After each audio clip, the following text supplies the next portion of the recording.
Levante a mão se você tem o sonho de construir uma chácara ou viver fora da rede. Você está no processo. Ótimo. Levante a mão se você já está naquele ponto em que tem uma chácara e vive fora da rede. Ótimo. Levante a mão se acha que um apartamento com ar-condicionado na Flórida seria melhor. Porque talvez você tenha descoberto que essa jornada é um pouco difícil. Então, vou começar com uma má notícia, tudo bem? 5 razões pelas quais o seu sonho de viver fora da rede vai fracassar. E depois vamos chegar às boas notícias. Mas, quero desmistificar algumas coisas aqui. A primeira coisa que vejo nas pessoas que têm esse sonho é a autocrítica.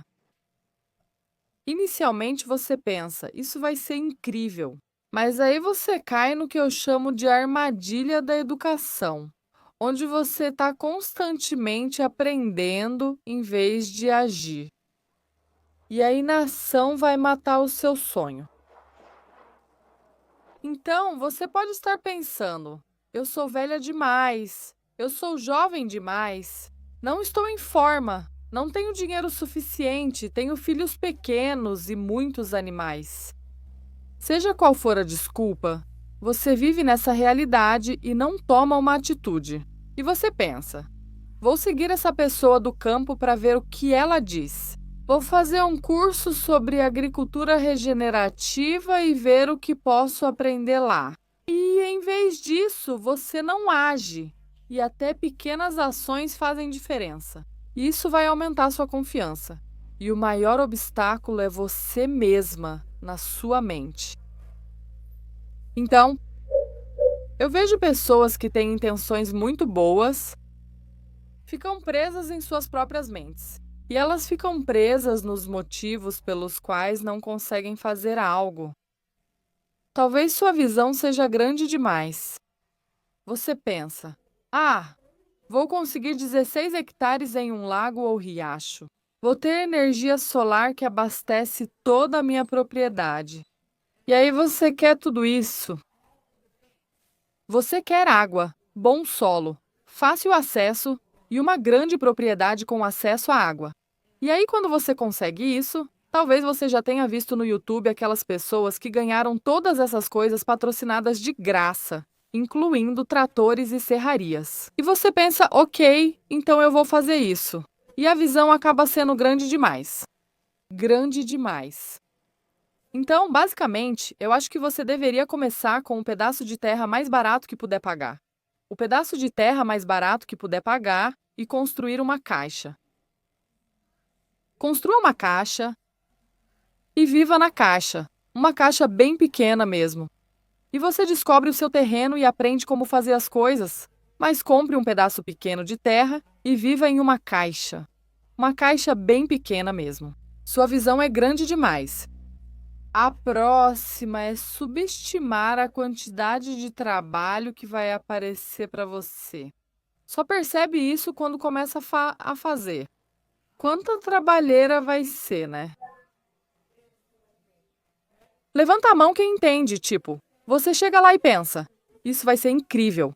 E aí você pensa, eu desisto, tipo, é demais. Então esse é outro motivo, dá muito trabalho. Outro motivo é que você ainda está endividado. Essa é difícil. Eu sei que dinheiro é um assunto delicado, mas se você não sair das dívidas, vai ter muita dificuldade, porque tudo custa dinheiro. E quando você está endividada, você é uma escrava do credor. E se você quer liberdade de verdade, precisa estar livre das dívidas, porque dinheiro é rei. Quando você vive fora da rede, quando você vive a vida em geral, quando pode pagar as coisas à vista, você tem a vantagem. Você pode fazer acordos que outras pessoas não conseguem fazer. Então, ter dinheiro em espécie, pagar as coisas do próprio bolso, sabe o que mais? Isso limita a sua visão, aquela grande visão que você tem. Quero dizer, vamos ser honestos, nenhum de nós aqui é milionário. Não dá para pegar o que quiser, só o que pode pagar. Estar sem dívidas e com dinheiro limita suas opções. Isso é bom, pois retoma a ideia de comprar o menor terreno possível, morar em uma caixa e se virar. Cresça a partir disso e saia das dívidas. Isso é essencial. Ok, o último motivo pelo qual sua chácara pode fracassar, seu sonho fora da rede, é a falta de apoio. Talvez você tenha um cônjuge, um parceiro, ou sua família que não apoia esse sonho. Você sugere viver fora da rede, achando incrível, mas eles preferem banho quente. Gosto de água encanada, sabe? Essa é difícil de superar. Então, se você está em conflito com seu parceiro ou sua família, vai ser difícil. E o único conselho que posso te dar é começar a se cercar de pessoas que tenham o mesmo sonho e a mesma visão. E aos poucos ir seguindo esse caminho com a pessoa da sua vida, que talvez não ache uma boa ideia viver sem água encanada. Se você não pode pagar por isso, o que nos leva de volta àquele pedaço pequeno de terra e viver em uma caixa? Então, esses são alguns obstáculos que as pessoas enfrentam. Então, vamos entrar no sonho. O sonho de ter esse tipo de vida. E eu vou rapidamente contar para vocês sobre a minha jornada com a minha família e meu marido. Nós começamos sem dinheiro. Estávamos no Alasca quando compramos nosso primeiro terreno. Eram 2,5 hectares e nós nos tornamos especialistas no que eu chamo de terra dos sonhos despedaçados. Porque a terra mais barata geralmente é o sonho deixado para trás de outra pessoa, que voltou para aqueles 5 motivos que acabei de te dar e abandonou esse sonho. Era muito trabalho. Eles estão no meio de um projeto. Você verá entradas de garagem destruídas. Você vai encontrar barracos de prédios que foram construídos e abandonados. E você pensa, aquele terreno está à venda. E era isso que a gente podia pagar. Nosso primeiro pedaço de terra foi o sonho quebrado de outra pessoa. Um trecho de permafrost lamacento ao norte de Fairbanks, Alasca. Tinha algumas cercas e umas estruturas de abrigo para animais. Não era o ideal, mas a gente podia pagar. E isso é o que importa. Pagamos à vista e... Então foi tipo, o que a gente faz agora? O que a gente faz agora? Temos que construir alguma coisa. Bem, a companhia de energia havia energia na estrada. E então a companhia de energia tinha passado e cortado um monte de árvores. Então tínhamos toras ali perto da estrada. Embora estivéssemos conectados à energia, aquelas toras pertenciam a nós. Então pensamos, bem, ali já está o começo de uma cabana de toras. Vamos usar algumas toras para construir uma cabana. Tínhamos outras árvores na propriedade que poderíamos utilizar para começar a construir essa cabana. E também não tínhamos onde morar. Então, moramos em uma barraca tipo iglu com nossos 2 cachorros e nossos 2 gatos. Uma barraca tipo iglu. Isso é realmente importante nessa história. E em muitas das outras jornadas que fizemos ao comprar um terreno e recomeçar do zero. Porque se você não estiver disposta a viver, como cavar a terra, sabe? Vivendo o mínimo do mínimo como uma galinha. Então será mais difícil para você. Se os seus padrões para começar forem tipo: eu preciso tomar banho todo dia. Eu preciso ter um vaso sanitário que você aperta a descarga e o cocô vai embora. E todas essas coisas, então vai ser difícil. A menos que você seja milionária, como eu disse, a menos que você possa pagar por essas coisas. Então, nós moramos em uma barraca tipo domo e construímos aquela cabana com as nossas próprias mãos. A gente sabia o que estava fazendo? Agora, meu marido trabalha com concreto. Ele é um empreiteiro de concreto. Então ele tem um pouco de, sabe, ele tem muitas habilidades. Mas naquela época, sabe, a gente nunca tinha construído uma casa. Nunca tínhamos construído uma cabana de madeira. Então, como você aprende a fazer as coisas? Você simplesmente faz. E isso foi o catalisador para tudo o que já fiz na minha vida. Tudo o que já fiz na minha vida é aprender. Se você não sabe como fazer, você faz.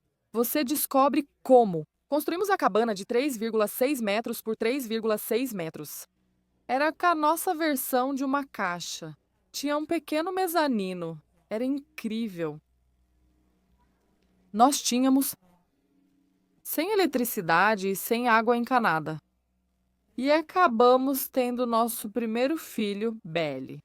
Ela morou naquela cabana conosco por cerca de 6 meses. E enquanto tínhamos aquela cabana, começamos a construir uma cabana maior no mesmo terreno. Então, 6 meses depois que ela nasceu, conseguimos nos mudar para essa outra cabana que construímos com as próprias mãos. O tempo passou e tive outro filho enquanto morávamos naquela cabana. Decidimos que queríamos nos mudar para Delta Junction, cerca de 190 quilômetros a sudeste de Fairbanks. Então começamos a procurar um terreno em Delta. Colocamos nossa propriedade à venda. Lá está ela de novo. Colocamos nossa propriedade à venda e vendemos aquele terreno por $130.000. Isso mudou tudo para nós. Então fomos para Delta e começamos a procurar um terreno. Mas será que procuramos pelo terreno mais perfeito? Não. Mais uma vez, escolhemos o pedaço de terra que era a terra dos sonhos despedaçados. Dessa vez, encontramos 2 hectares e tinha restos de uma garagem caindo aos pedaços. E uma casa que estava simplesmente destruída. Tinha sido deixada assim por décadas. Tipo, isso é ótimo, é barato. Então, no meio do inverno, o Dave foi lá e queimou tudo. E de bônus, encontramos um poço na casa. Encontramos um poço. Até esse momento, já tínhamos passado 10 anos sem água encanada no Alasca. Nessa época, eu tinha uma filha de 1 ano e outra de 3. E nos mudamos para a propriedade e começamos a construir lá. Morávamos todos em um trailer de 12 pés e eu também tinha uma barraca lá. Então foram grandes sacrifícios para fazer isso acontecer. Grandes sacrifícios. A primeira coisa que fizemos foi construir uma garagem. E moramos na garagem por 2 anos, até podermos comprar o material para construir uma casa, que na verdade tinha água encanada pela primeira vez em 10 anos. Construímos uma casa de madeira, mas vivemos na garagem. Isso se repetiu muitas vezes em nossas vidas, onde pegamos a terra dos sonhos quebrados de outra pessoa porque é realmente acessível. Você tem que ser capaz de ver o potencial. Somos tão boas em ver potencial. E quando você se conecta com a terra que ninguém mais quer, é como, isso tem potencial. E quando você continua voltando para o mesmo pedaço de terra várias e várias vezes, é tipo, sim, tem algo nisso, tipo, está uma bagunça aqui, mas eu vejo potencial. E outras pessoas já passaram por essa terra e não quiseram. É geralmente isso que compramos, porque é barato e tem potencial. E então, quando vamos vender esse lugar, ele já está valendo $240.000. Você entende onde quero chegar? O esforço que colocamos nisso nos permitiu seguir para outros lugares, não para ganhar mais dinheiro. Não era sobre dinheiro. Esse valor agregado simplesmente acontece, porque construímos tudo com nosso próprio dinheiro, sem dívidas. E isso financia o próximo passo. Mas é muito importante lembrar o quanto sofremos nesse processo. Tudo se resume a sacrifícios para que você possa viver esse estilo de vida. Mas foram anos de sacrifício. Para chegar até aqui, e avançando todos esses anos, agora temos várias propriedades e vários projetos nelas. Se você acompanha nossos canais, estamos sempre construindo cabanas, sempre fazendo coisas, e o YouTube, na verdade, agora paga para fazermos isso. Porque é assim que o mundo da internet funciona. E vamos chegar nesse ponto, e acho que a Nicole também vai falar sobre isso. Se você realmente quiser viver em um lugar mais isolado ou até mesmo rural, qual vai ser a melhor maneira de ganhar dinheiro? Esse é um dos pontos a se considerar, como você vai ganhar a vida. E eu sei que a Nicole vai falar sobre isso em uma das sessões dela, Acho que é amanhã. Última sessão amanhã? Última sessão amanhã, e ela vai falar sobre isso. Mas nós exploramos algumas coisas no YouTube que literalmente nos deram retorno financeiro. Então, isso também não foi uma jornada rápida. Quero dizer, estou na plataforma há quase uma década. Vai fazer uma década no ano que vem, em março. Quero dizer, é muito, muito, muito trabalho duro. Se você acha que as pessoas no YouTube não trabalham, você tem que persistir para conseguir viver disso. É realmente difícil. Eu só comecei a ganhar dinheiro lá pelo 5º ano, então não é uma solução rápida. Mas se você quiser documentar sua jornada e for realmente uma boa contadora de histórias e gostar de editar e de todo o processo, então é algo que você pode documentar. E mesmo que não seja, é uma ótima maneira de ter isso como um registro para você olhar para trás e ver o seu progresso, o que é realmente incrível. Então, eu quero abordar.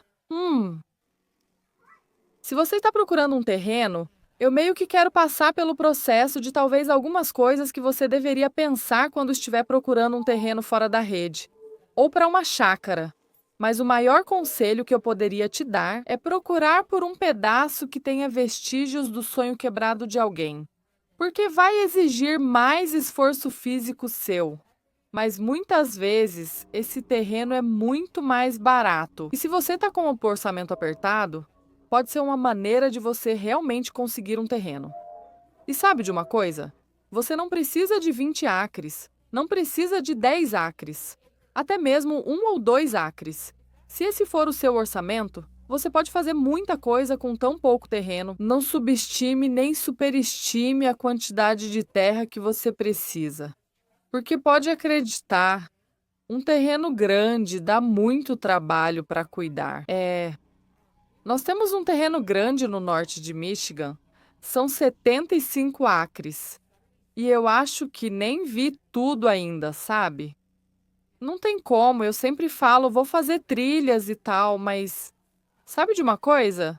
Eu sempre digo que a natureza quer vencer. A natureza vai estar contra você o tempo todo, porque você está sempre abrindo trilhas, sempre lidando com ervas daninhas, sempre lidando com cervos comendo tudo. Seja o que for, a natureza quer vencer. Então, quando você estiver procurando um terreno, eu quero te dar 10 coisas, se você estiver anotando, que você deve procurar e pensar antes de decidir sobre o seu terreno.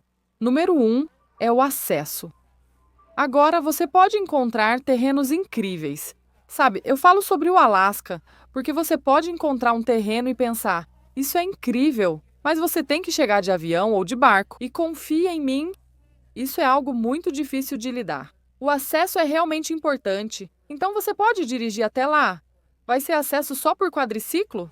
Tem terrenos que parecem uma ótima oferta, mas aí você descobre que só tem acesso a pé, tipo, sem servidão, atravessando uma floresta estadual ou algo assim, sabe? Então você realmente precisa prestar atenção ao acesso. Verifique o acesso e confirme se existe uma servidão real, sem passar pelo terreno do vizinho, pois ele pode impedir sua entrada. O acesso deve ser legal para garantir que você consiga chegar ao terreno que pretende comprar.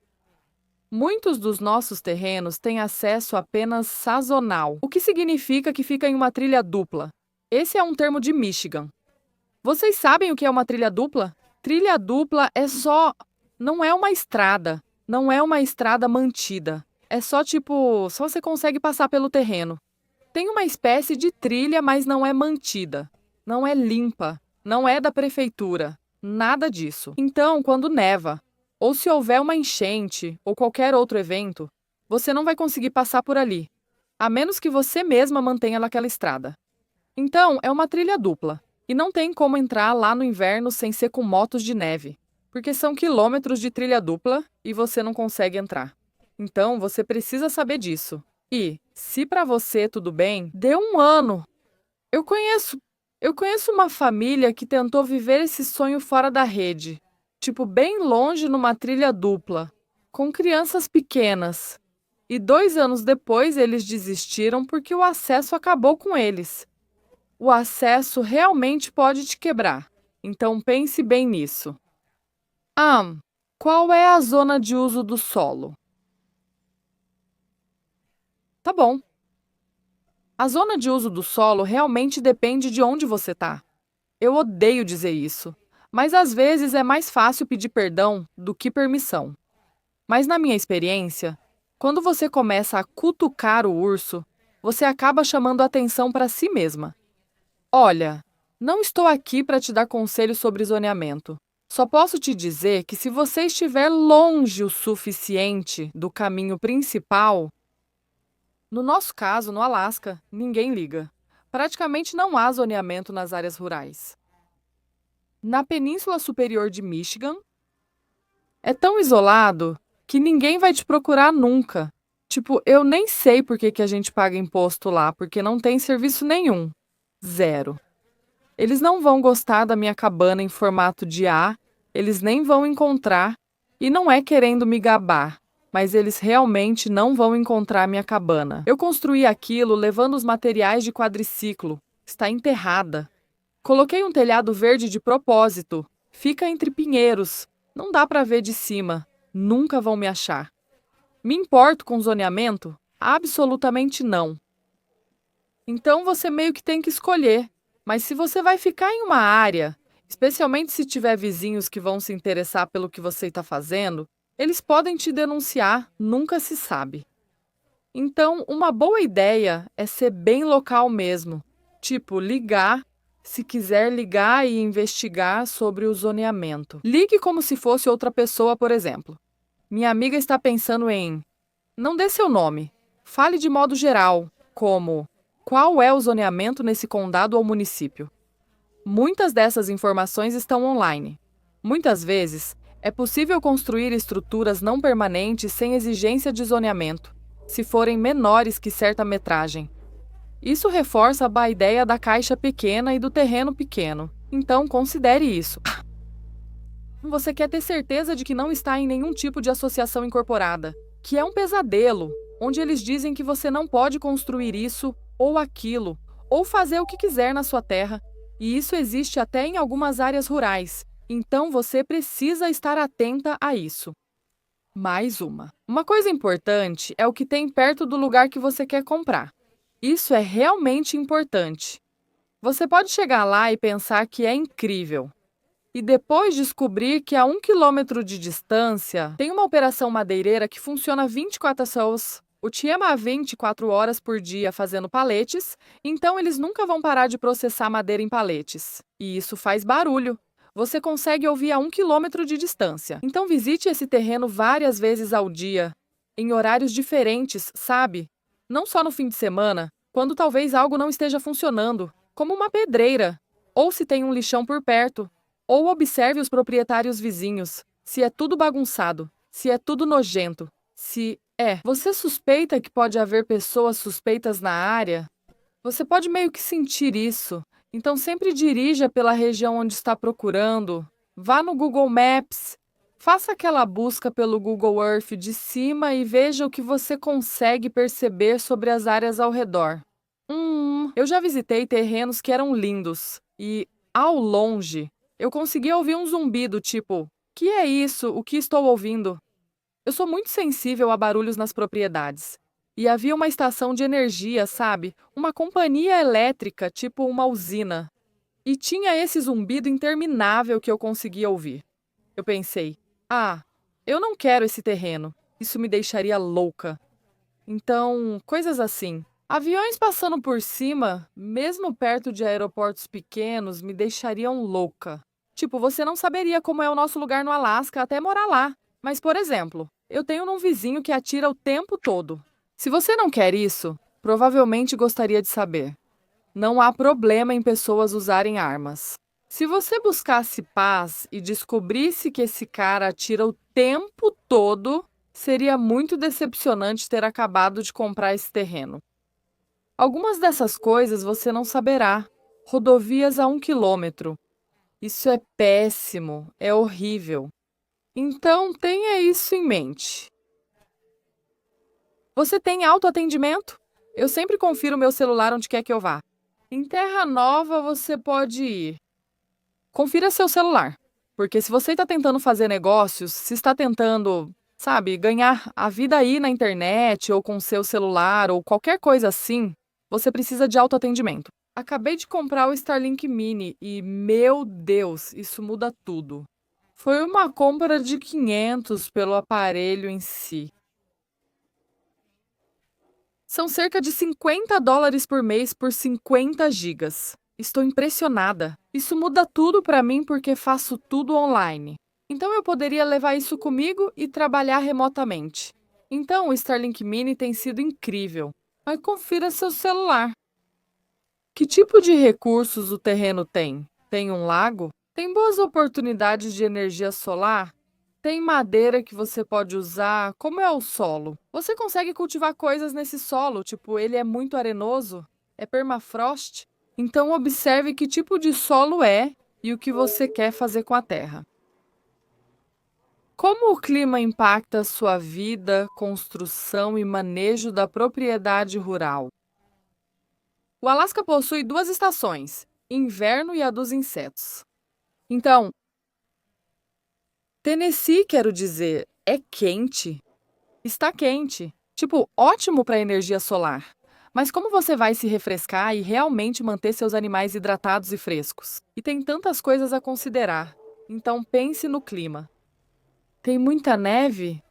Como você lida com ela fora da rede ou em áreas remotas? Você tem que limpar sua própria entrada de carro, que é super longa. Tipo, ninguém quer morar na estrada. Provavelmente sua entrada de carro é longa, então vai precisar de um quadriciclo com pá ou contratar alguém para limpá-la. Como você vai aquecer sua casa? Você tem lenha? Você vai usar gás propano? Tipo, tem tantas coisas para pensar por causa do clima. Uma coisa muito, muito, muito importante é a água. Você tem acesso à água? Água é fundamental. Você pode coletar água da chuva, cavar ou instalar um poço. Como vai operar esse poço? Como você vai tomar banho e ter água potável? Isso é essencial. Durante 10 anos, buscávamos água de um poço artesiano, 5 galões por vez. Ainda fazemos isso. Nossas 2 casas no Alasca seguem fora da rede, sem água encanada, mas é possível coletar a água da chuva. A água é uma consideração enorme, enorme. A família que citei saiu em 2 anos por causa do acesso e da água. Isso os fez sair de lá, era difícil demais. Eles não tinham plano, nenhum sistema funcionando e precisaram sair. Se você pode perfurar seu próprio poço, é incrível. Tenho um vídeo no canal.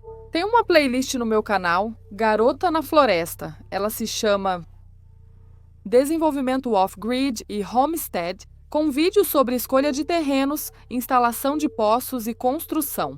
Se quiser conferir, acesse essa playlist. Ela vai esclarecer algumas dessas questões para você. Solar. A exposição solar adequada para a energia solar? Então, Esses são meus 10 principais. Se você quiser essa lista, vá ao meu site, brookwhipple.com. Tem um PDF gratuito. Você pode pegar essa lista, é só colocar seu e-mail e você pode baixar essa lista do meu site de graça. E você pode baixar essas 10 coisas que acabei de falar. Mais 2 coisinhas rápidas e eu vou embora. Saúde espiritual, sua saúde física, super, super importante. O que você coloca no seu corpo é o que você devolve. Na verdade, é isso que te mantém viva. Então, o que você come é quem você é. É fundamental lembrar. Coisas boas geram um corpo saudável e uma vida melhor. E também, leve isso para a oração. Leve isso ao Senhor em oração se você for uma pessoa de fé. Eu não sei onde eu estaria, mas Filipenses 4, versículos 6 a 7 diz: Não andem ansiosos por coisa alguma, mas em tudo, pela oração e súplicas, e com ação de graças, apresentem seus pedidos a Deus. E a paz de Deus, que excede todo entendimento, guardará os seus corações e as suas mentes em Jesus Cristo.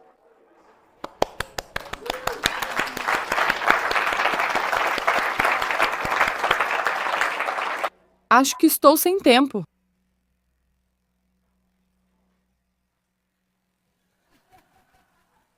A apresentadora está tipo, eu não quero conversar.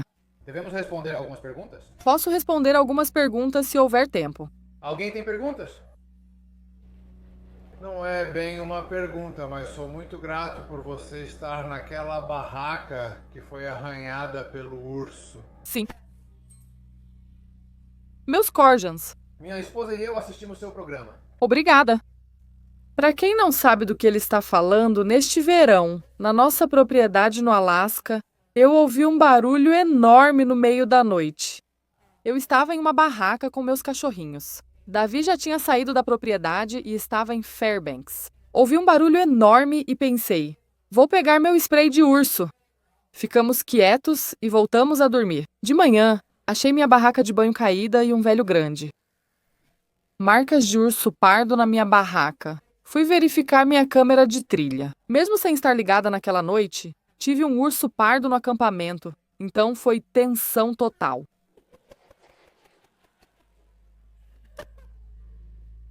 Mais alguma pergunta? Bem aqui. Então, não é bem uma pergunta, mas meio que complementando sobre o Google Maps e tal, tipo, se você está olhando propriedades, você pode voltar no tempo e ver, pode ser que tenha um lixão, pode ser que tenha Com certeza. coisa que você não consegue ver onde a grama está crescendo. Com certeza, ótimo ponto. E mesmo os mapas e sistema de informação geográfica do seu condado não vão mais longe do que o Google. Às vezes, eles terão uma área com fotos e mais. Explique como você faz isso. Eu simplesmente procuraria o nome do seu condado, sistema de informação geográfica, e deve haver, sabe, é um site do governo que você precisa encontrar. Às vezes é meio difícil. Você pode colocar seu nome e procurar pela propriedade ou se tiver o número da sua parcela. Acho que se você não é o dono da propriedade, talvez não queira ir. Bem, até mesmo no Google Earth, como você faz isso? Você só coloca o período de tempo, certo? Bem. Nunca fiz isso no Google Earth. Só sei que é possível. Tá bom. Mapas de sistema de posicionamento global eu uso muito para procurar propriedades e tal. Se você conseguir encontrar uma área, encontrar a propriedade, vai ter um menu suspenso, tipo no menu lateral. Incrível, obrigada. Ótima informação. Tenho outra pergunta bem aqui. Eu estava me perguntando como você pode encontrar o modelo onde você provavelmente viu isso.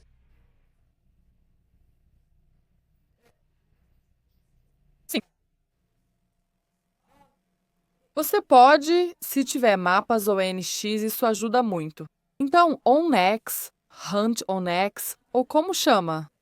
Não lembro. OnX, isso. Ele vai te rastrear em tempo real e mostrar sua localização na propriedade. E eu não tenho certeza se é super preciso, porque a gente já viu algumas das nossas propriedades no ONX e não parece certo.